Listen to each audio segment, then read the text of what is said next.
할렐루야. 저는 오늘 송구영신 예배로 오늘 이 예배를 저는 드리기 원합니다.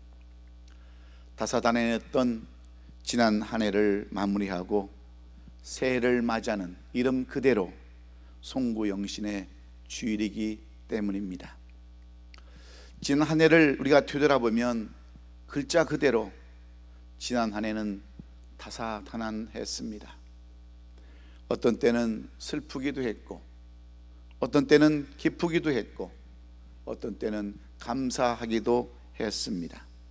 그런가 하면 어떤 때는 기억조차 하기 싫은 그러한 일들도 있었습니다.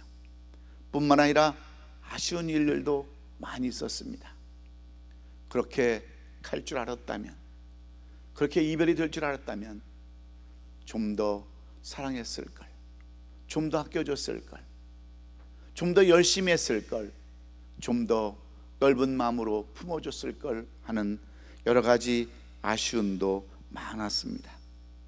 그러나 오늘 이 시간 우리가 좀 더 중요하게 생각할 중요한 사실은 이 마지막이 전부가 아니라는 사실입니다. 이 마지막이 이번 주일이 끝이 아니라 새로운 시작이라는 데 있습니다. 우리가 생명이 붙어 있는 한, 호흡이 있는 한 마지막이란 없습니다. 다시 시작하는 그러한 계절이기에 졸업이라는 말은 더 이상 끝이 아니라 다른 것을 시작하는 의미이듯이 이 송구영신 주일 예배도 새롭게 시작하는 날들이라는 의미를 가질 때 더욱 은혜가 되고 소망이 되는 줄로 믿습니다. 그래서 영국의 작가요 문학가였던 섹스피어는 이런 말을 했습니다. 끝이 좋으면 만사가 다 좋다는 유명한 말을 남기기도 했습니다. 왜냐하면 시작이 미약했다 할지라도 나중이 창대하면 결과적으로 아름다운 결말을 보기 때문입니다. 그러므로 아름다운 결산, 올바른 결산은 이제 한 해의 끝자락에서 송구영신의 주일을 맞는 우리에게 반드시 필요한 결산이기에 오늘 우리는 이 본문에 귀를 기울여야 하겠습니다. 여러분, 세계에서 가장 유명한 의과대학을 우리가 하나만 꼽으라고 한다면 여러분 어느 의과대학을 말할 수 있겠습니까? 우리가 바로 잘 아는 존 홉킨스 대학 아니겠습니까? 왜냐하면 이 대학은 세계적으로 권위와 학술을 인정받고 수많은 업적을 나타냈기 때문에 그렇습니다. 그런데 이 의과대학을 세운 사람 중에 한 사람이 바로 윌리엄 오슬러라고 하는 사람입니다. 이 사람은 캐나다 출신으로 영국에 가서 옥스퍼드 대학과 독일에 가서 유학을 하고 캐나다에 병원을 세웠을 뿐만 아니라 이 미국의 그 유명한 존 홉킨스 대학을 만들었던 유명한 사람입니다. 이 사람이 얼마나 큰 일을 했던지 영국 황실에서는 나드라고 하는 그러한 귀족의 칭호를 얻고 그는 마침내 옥스퍼드 대학에서 종신교수, 석좌교수로 그의 일생을 마칠 수 있었습니다. 그런데 더 놀라운 것은 이 윌리엄 오슬러가 죽은 뒤에 이 사람에 대한 책이 무려 1466페이지의 분량으로 2권이나 발간되었다는 데 큰 의미가 있습니다. 그가 이렇게 훌륭한 사람이 줄 수 있었던 단 한 가지 비결은 여러분 어디에 있는 줄 아십니까? 1872년 읽었던 한 권의 책에 기록되어진 내용 때문이었어요. 그 내용에는 바로 이런 내용이 써 있었습니다. 우리에게 가장 중요한 일은 먼 곳에 희미한 것을 보는 것이 아니라 눈앞에 똑똑히 보이는 일을 하는 것이다라는 이란 한 구절의 글 때문이었습니다. 이 말은 한마디로 현실을 직시하는 사람이 바로 현명한 사람이다 하는 그러한 말입니다. 이 말은 무슨 말이냐면 인생을 주관 없이 살지 말고 눈앞에 있는 현실에 최선을 다하는 신념으로 살아라 하는 그런 말이기에 그는 최선을 다해서 인생을 살았고, 인생을 살되 현명한 삶을 삶으로 말미암아 위대한 업적을 남기게 된 것입니다. 그래서 성경의 말씀에도 한낱 괴로움은 그날의 조카라 하는 말씀이 기록되어져 있습니다. 무슨 말씀입니까? 내일 일은 내일 맡기고 주어진 오늘의 최선을 다하라고 하는 그러한 말씀입니다. 그런가 하면 오늘 이 본문의 말씀도 동일한 말씀입니다. 오늘 이 본문의 말씀을 살펴보면 3년 반 동안이나 제자들과 함께 동거동락했던 예수님께서 제사장들과 군병들에게 잡히시게 되었을 때 그때 일들을 기록해 놓은 내용들이 오늘 마태복음 26장 69절로 75절까지의 내용들입니다. 예수님을 붙잡으려고 한 대제사장들과 서기관들은 예수님뿐만 아니라 그의 제자들까지도 잡으려고 계획을 세웁니다.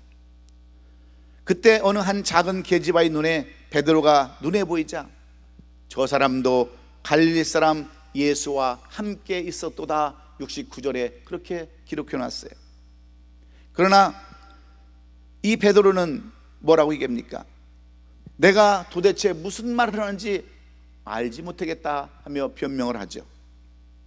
그러나 그 주위에 있던 사람들 다 같이 너도 진실로 그 당이라 내 말소리가 너를 표명한다라고 73절에 가서 이렇게 말할 때 베드로는 내가 그 사람을 알지 못한다라면서 완강하게 부인하고 도리어 저주하고 맹세하게 되었다고 하는 것이 오늘 이 본문의 핵심적인 그러한 내용들입니다. 여러분, 베드로가 어떤 사람이었습니까? 베드로는 주님의 수제자였습니다. 가장 충성을 맹세했던 그러한 제자였습니다. 그런데 이런 베드로가 예수님의 붙잡히심을 보고 완전히 망가진 모습으로, 실패한 모습으로 깊은 밤을 지새울 때 얼마나 괴로웠겠어요. 내 믿음이 이 정도밖에 되지 못했단 말인가? 내가 이렇게 취약한 인간밖에 되지 못했단 말인가? 그는 닭이 울 때까지 그는 괴로우면서 하여튼 자기 몸을 붙들고 심히 괴로웠을 거예요. 그럴 때 닭 울음소리에 정신이 번쩍 든 베드로는 예수님께서 잡히시기 전 하셨던 말씀이 생각이 납니다. 오늘 보면 75절의 말씀 아닙니까? 이에 베드로가 예수의 말씀에 닭 물기 전에 내가 3번 나를 부인하려 하심이 생각이 나서 밖에 나가서 심히 통곡했다고 하는 것이 오늘 이 본문이 우리에게 주고자 하는 깊은 내용들입니다. 여러분, 이 말씀이 송구영신의 주일 예배로 드리는 우리에게 주시고자 하는 영적 의미가 무엇이겠습니까? 베드로를 통하여 우리에게 교훈해 주시고자 하시는 주님의 교훈이 어디에 있는 것일까요? 우리 민족의 우화 가운데 청개구리라고 하는 우화가 있습니다. 어느 마을에 청개구리 엄마와 그 아들이 살고 있었어요. 그런데 이 청개구리 아들은 늘 엄마의 말을 잘 듣지 않습니다. 동으로 가면 서로 가고, 서로 가라면 동으로 가고, 늘 엄마의 말을 반대로 삼고 엄마의 마음을 아프게 하며 속을 속였던 그러한 개구리 아니었습니까? 그런데 어느 날 그 엄마가 죽게 되자 이 청개구리는 그때 철이 들었어요. 엄마의 빈자리가 너무나도 크게 느껴져서 엄마의 없는 그 한을 품고서 엄마가 죽기 전에 유언했던 그 말을 되새겨봅니다. 내가 죽거들랑 절대로 물가에는 묻지 말아달라고 부탁했던 그 말을 되새겨보는 거예요. 그래서 청개구리는 내가 뒤늦게나마 이렇게 엄마의 빈자리를 깨닫고 엄마의 그 사랑을 이제 되찾아서 내가 이제는 엄마 말대로 하겠다면서 그 엄마를 이름 그대로, 유언 그대로 어디에 묻어줍니까? 그냥 물가에 묻어주지 않습니까? 그런데 비가 오면 그 무덤이 떠나갈까 봐 개굴개굴 울었다고 하는 이 청개구리 그 우화를 통해서 우리는 무엇을 배워야 합니까? 우리는 늘 때만 되면, 연말만 되면 이런 청개구리처럼 자신의 잘못을 뒤돌아보면서 통곡에 우리는 눈물을 흘릴 때가 너무나도 많이 있습니다. 우리는 이 한 해의 마지막 주일을 통곡의 날이 아니라 도리어 찬양과 감사와 기쁨의 마지막이 되기를 저는 간절히 원하는 것입니다. 그런데 문제는 무엇에 있습니까?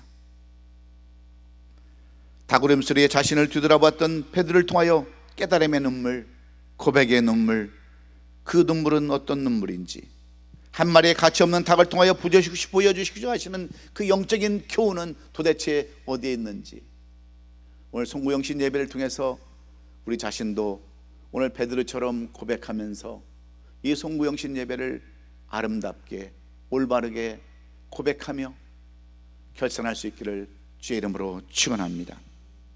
여러분, 닭은 언제 옵니까? 깜깜한 밤이 지나 새벽에 잘 밝아올 때 닭이 옵니다. 마찬가지로 주님의 깨달음도 깜깜했던 지난 1년의 때가 아니라 새로운 날이 밝아올 때 깨달음이 있는 줄로 우리는 압니다.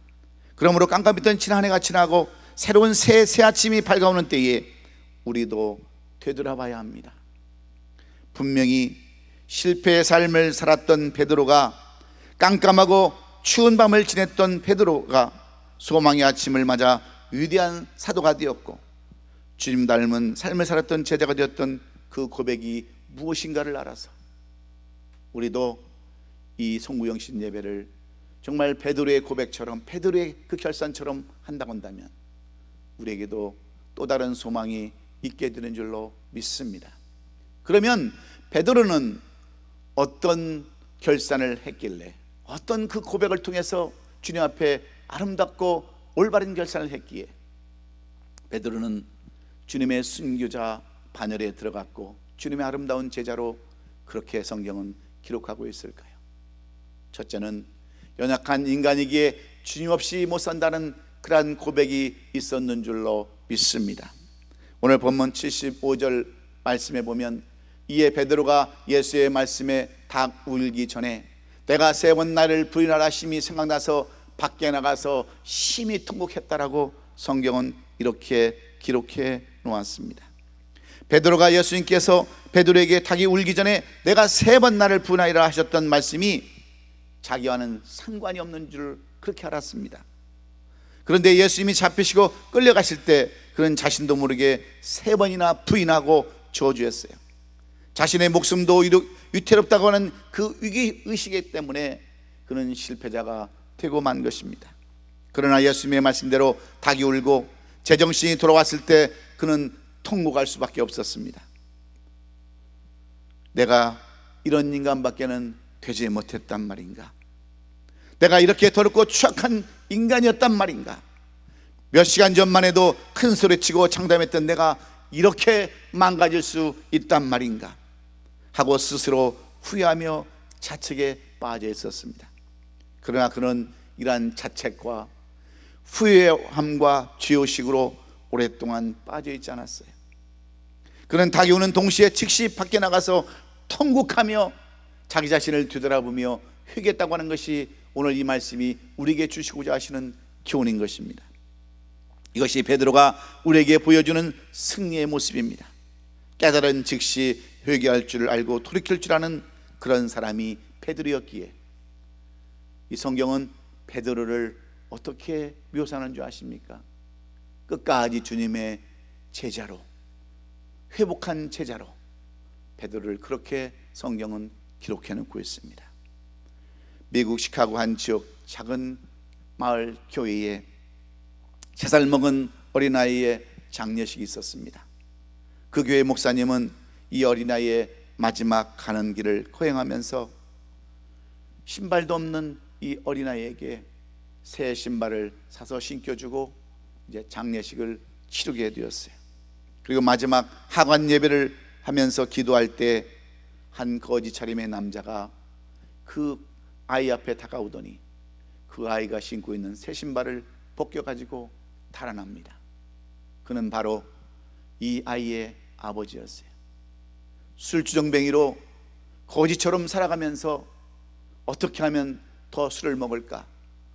자기 자식의 장례식에 찾아와서 그 새 신발을 벗겨가지고 35센트를 받아서 그것으로 술을 먹었습니다. 그런 삶을 살아갔어요.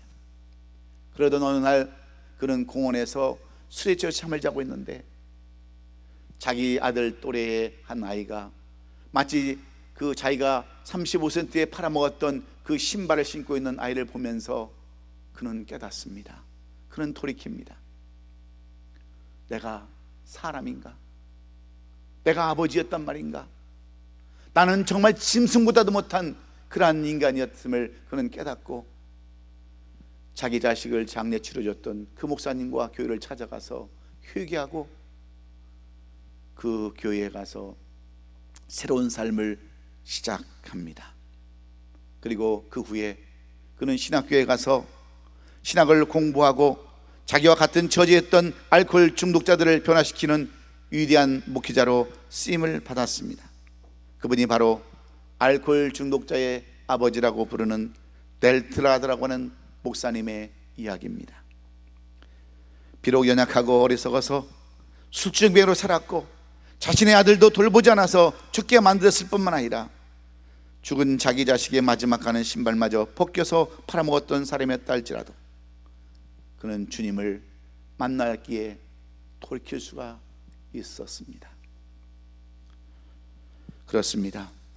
자기 자신이 연약한 줄 아는 사람은 자기 힘으로 그것을 해결할 수 없습니다. 오직 예수 그리스도의 힘을 얻어야만 돌이킬 수 있고 해결할 수 있기에 여러분 모두가 이 결산의 때에 주님을 다시 한번 만나고 주님의 음성을 들을 수 있기를 예수 그리스도의 이름으로 축원합니다. 사랑하는 성도 여러분, 지난 한 해의 삶이 어떠하셨습니까? 후회스러웠습니까? 지난 한 해의 신앙생활이 어떠하셨습니까? 이 시간 베드로처럼 고백하십시다. 마음이 원이로 돼 육신이 연약하여 범죄했다고, 믿음을 지키지 못했다라고, 올바른 삶을 살지 못했다라고 고백하세요. 왜 이런 고백이 중요한지 아십니까? 똑같은 죄를 지은 가룟 유다는 이런 고백, 이런 돌이킴이 없어서 결국은 망한 인생이 되었기 때문입니다. 자신의 연약함을 주 앞에 고백하고 주님만 바라보겠다고 하는 결단이 베드로를 새롭게 만들어 주셨기 때문입니다. 그러므로 이 마지막 계절, 결산의 계절에 나의 연약함을 주 앞에 고백하면서 죄 지을 수밖에 없고 넘어질 수밖에 없었던 그 모습을 그대로 주님 앞에 고백하면서 다시 주님을 의지하고 맡기는 저와 여러분 될 수 있기를 예수 그리스도의 이름으로 축원합니다. 두 번째로, 오늘 베드로의 그 올바른 결산은 어디에 있는 것일까요? 두 번째로, 자신의 잘못과 어리석음을 인정하는 고백이었습니다. 오늘 본문 핵심절인 이 75절의 동일한 말씀입니다. 이에 베드로가 예수의 말씀에 타고 일기 전에 내가 3번 나를 부인하심이 생각나서 밖에 나가심이 통곡하리라 하셨던 이 말씀, 베드로는 자신이 얼마나 어리석고 부족한 사람인가를 알지 못해서 교만하고 오만한 삶을 살기도 했던 사람입니다. 그런데 막상 닭이 울게 되자 자신이 그렇게 연약한 사람인 것을 깨닫고 밖에 나가 통곡할 수밖에 없었습니다. 한마디로 겸손한 삶을 살고자 하는 그의 간절한 고백이 있었어요. 그래서 베드로의 통곡은 자신의 죄를 뉘우치는 통곡이었습니다. 자신의 어리석음에 대한 고백으로 통곡했어요. 그렇습니다. 성경의 위대한 사람들의 공통적인 특징은 실수가 없는 것이 아니었습니다. 실패가 없는 것이 아니었어요. 그들은 실수했어도 실패했어도 그것을 뉘우치며 다시는 그 길로 가지 아니하겠다라고 다짐하는 겸손함이 있었다는 것을 오늘 우리는 놓치지 말아야 합니다. 그런데 많은 사람들은 자신의 실수나 실패를 정당화합니다. 합리화시킵니다. 이유를 대죠. 그래서 쓰임받지 못하는 겁니다. 그러나 여러분, 구약의 히스기야를 한번 보세요. 다윗왕을 한번 여러분 보세요. 그들의 특징은 자신의 잘못을 인정하고 시인하며 용서를 구했을 때 하나님은 그들의 죄를 다 용서해 주시고 히스기 왕은 그의 병을 다 고쳐주시고 해의 그 그림자를 물러가게 하실 뿐만 아니라 그로 하여금 더 오래 살게 하는 축복을 허락하셨고, 다윗 왕에게는 더 많은 영광과 부귀를 허락해 준 줄로 우리는 믿습니다. 그래서 우리는 마지막까지 자신의 잘못을 인정하고 고백하고 회개하는 우리가 될 때, 이것이 바로 올바르고 아름다운 결산임을 깨달으시고 2020년도를 깨끗하게 아름답게 마무리하는 저와 여러분 될 수 있기를 간절히 원합니다. 제가 지금부터 한 4년 전에 PhD 하기 때문에 저 아프리카 남아공화국을 방문한 적이 있었습니다.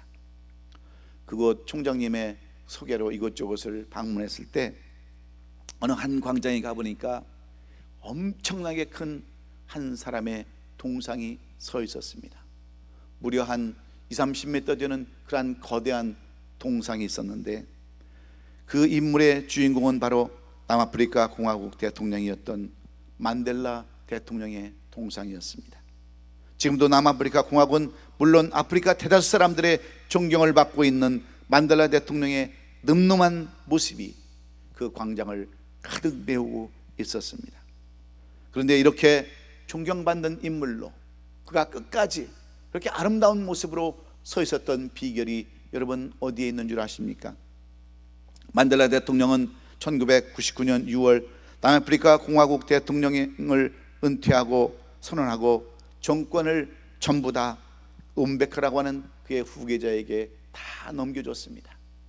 얼마든지 더 연장도 할 수 있고 얼마든지 대통령을 더 할 수 있었지만 그는 오랫동안 그 대통령직에 연연하지 않냐고 온베크라고 하는 그 후계자에게 모든 정권을 다 물려주었습니다. 그랬을 때 세계 언론들은 모두 다 그의 퇴장을 아름다운 퇴장이라는 제목으로 대서특필했죠. 미국의 워싱턴 타임즈는 그의 은퇴를 통해서 그는 20년 동안 이 지구상에서 가장 탁월한 지도자요 위대한 인물이라까지 평가를 했습니다.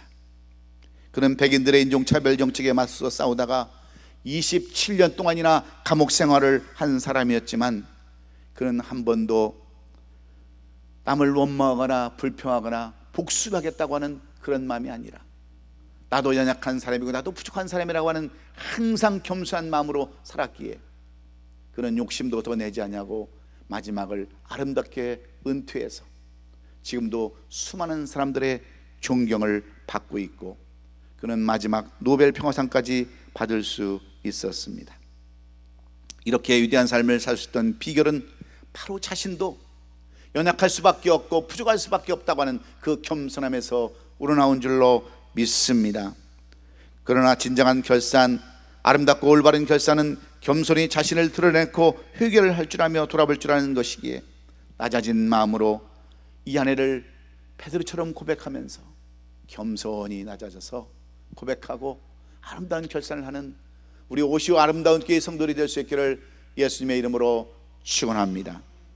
마지막으로 오늘 이 베드로의 고백은 어떤 고백이었으며 어떤 아름다운 결산과 올바른 결산이었을까요? 다시는 그렇게 살지 않겠다라고 결단하고 다짐하는 그러한 고백이었음을 오늘 성경은 우리에게 똑똑히 보여주고 있습니다. 동일하게 오늘 본문 75절에 이에 베드로가 예수의 말씀에 타고 일기 전에 내가 3번 나를 부인하심이 생각나서 밖에 나가 심히 통곡했더라 하신 이 말씀은 더 이상 비굴하게 비참한 삶을 살지 않겠다고 하는 그의 결단과 같은 것이었습니다. 뿐만 아니라 새롭게 도전하는 결단은 마지막까지 최선을 다하겠다는 결단과도 똑같습니다.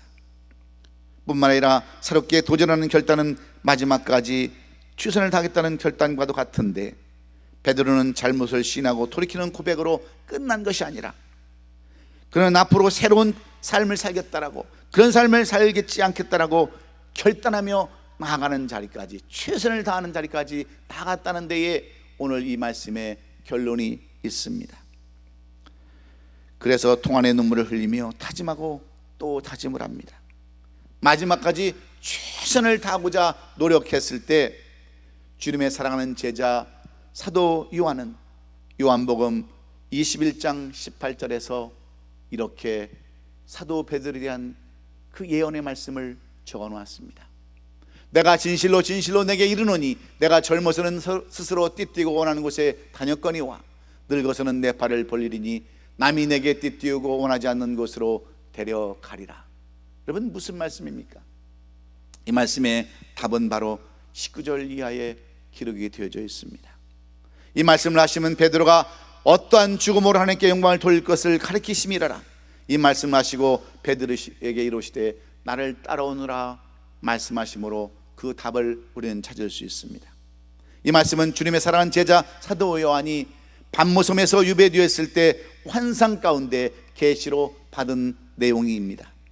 비록 베드로가 연약하여 예수님을 부인하고 저주하는 삶을 살았더라도 그는 끝까지 최선을 다하고 회개하며 주님께 충성함으로 마침내 그도 주님을 위하여 목숨까지 내어놓는 그러한 순교의 자리까지 나아가게 되었다고 하는 말씀과 같습니다. 실패의 자리에서 주님께 영광 돌리는 자리에까지 서게 되었다고 하는 의미가 아니고 무엇이겠습니까? 그렇습니다. 이 아내를 가장 아름답게 그리고 올바르게 결산하는 삶은 마지막까지 최선을 다하고 결단의 자리까지 나아가는 사람인 줄로 믿습니다. 미국의 여태 대통령 가운데 가장 위대한 삶을 살았던 대통령을 우리가 한 사람 이야기라고 한다면 우리는 당연히 미국의 16대 대통령이었던 아브라함 링컨 대통령을 우리는 말할 수 있습니다. 그는 암살당하기 전에 이런 말을 남겼습니다. 만약 내가 사람들의 비판을 듣고 거기에 따라 행동했다면 나는 아무것도 하지 못했을 것이다. 그러나 나는 사람들의 비판보다 하나님 앞에서 나의 맡은 바 최선을 다함으로 소교의 목적을 이룰 수 있었다라고 그렇게 그는 말했습니다. 사람들이 자신을 어떻게 판단하는가에 대하여 자신의 생각과 행동을 집중하지 말라는 것입니다. 하나님께서 주신 사명에 최선을 다하고 충성하면 자동적으로 그 일을 이루게 되었다고 하는 거죠. 실제로 링컨 대통령이 노예 해방운동을 할 때 링컨 대통령 주변에는 여러 내각과 참모들이 한결같이 이 운동을 반대했습니다. 백인 지주들, 수많은 땅과 권력을 가지고 있는 그 지주들을 우리가 어떻게 이길 수 있습니까? 계란으로 파이를 치는 것과 똑같습니다 하고 참모들이 다 반대를 하는 거예요. 그러면서 어떤 참모들은 사표를 내겠다라고 그러한 이렇게 협박까지도 했습니다. 그럴 때 링컨 대통령은 그들에게 이렇게 얘기했습니다. 나에게 하루만 시간을 주십시오. 내가 어떻게 결정할 것인가를 말씀드리겠습니다 하면서 그는 하루의 시간을 빌려서 하나님 앞에 간절히 기도했어요. 하나님, 이것이 어떤 길이 옳은 길입니까? 어떻게 해야 이 아름답게 결산할 수 있겠습니까? 일을 할 수 있겠습니까? 그런 기도를 마친 뒤에 그는 이렇게 선포했습니다. 자유가 없는 나라는 오래 가지 못합니다. 나는 그 자유를 위하여 싸울 것입니다. 그렇게 해서 미국의 영원히 역사에 남을 노예 해방의 길이 열리게 된 줄로 우리는 믿습니다. 그렇습니다. 예수님의 삶이 바로 그런 삶이었어요. 연약함에도 불구하고 하나님이시지만 인간의 이 몸을 입으시고 이 땅에 오셨기에 주님은 항상 연약함을 아시고 날마다 하나님을 의지하면서 하나님께 기도하고 아침 저녁으로 하나님 앞에 간구하며 그의 삶을 살았습니다. 뿐만 아니라 늘 겸손의 삶을 사셨어요. 사두개인들, 바리새인들, 수없이 공격하는 사람들 앞에서도, 병든 자 앞에서도, 가난한 자 앞에서도 늘 겸손한 삶을 사셨을 뿐만 아니라 마지막 십자가에 달리시기 전까지도 주님은 최선을 다하는 삶을 사셨어요. 그래서 십자가의 상에 7년을 남기기도 했고 마지막에는 다 테텔레스타이를 외치면서 다 이뤘다라고 하는 그 위대한 하나님의 선포도 있었습니다. 여러분, 왜 그렇습니까? 오늘 우리는 이 송무영신 주일 예배를 통해서 무엇을 깨달아야 하겠습니까? 우리 주변에 보면 성공한 사람이 있는가 하면 실패한 사람도 많이 있습니다. 근데 되게 실패한 사람들을 보면 그들의 공통점 하나는 그것을 최선을 다하지 않았다는 데 있습니다. 맡은 일에 충성하지 않은 것이죠. 그러므로 이 송구영신주의를 맞는 우리들은 다시는 그렇게 살지 않겠다고 결단하되 최선을 다해야 올바르고 아름다운 결산을 할 수가 있습니다. 그러므로 우리가 이 송구영신제를 드리면서 다시 한번 생각해 볼 것이 무엇입니까? 지난 한 해가 후회스러운 한 해였습니까?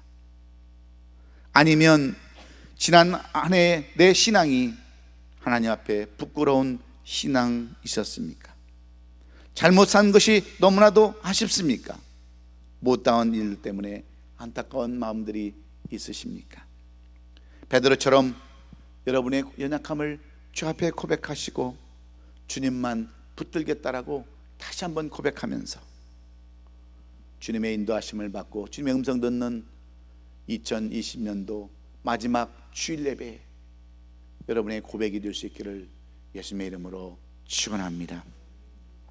다시는 잘못된 삶 살지 않겠다라고, 다시는 내가 연약한 삶, 교만한 삶 살지 않겠다라고 겸손한 마음으로 2020년도 마지막 주일 예배를 보내고 최선을 다해서 나아갈 때 오늘 우리는 베드로가 실패한 인생이 아니라 다시 주님 앞에 영광을 돌리는 삶을 살았던 것처럼 우리도 그런 삶을 살게 될 줄로 믿고 이 2020년도 때로는 슬프고 때로는 괴롭고 아프고 험난했던 2020년도가 2021년도에는 기쁨의 새해요, 다시 한번 물든 동산 같은 그러한 동산에 꽃피는 그러한 삶이 저와 여러분 모든 가정 위에, 우리 교회 위에, 직장과 사업 위에 넘칠 수 있기를 예수 그리스도의 이름으로 축원합니다. 축원합니다. 기도하겠습니다.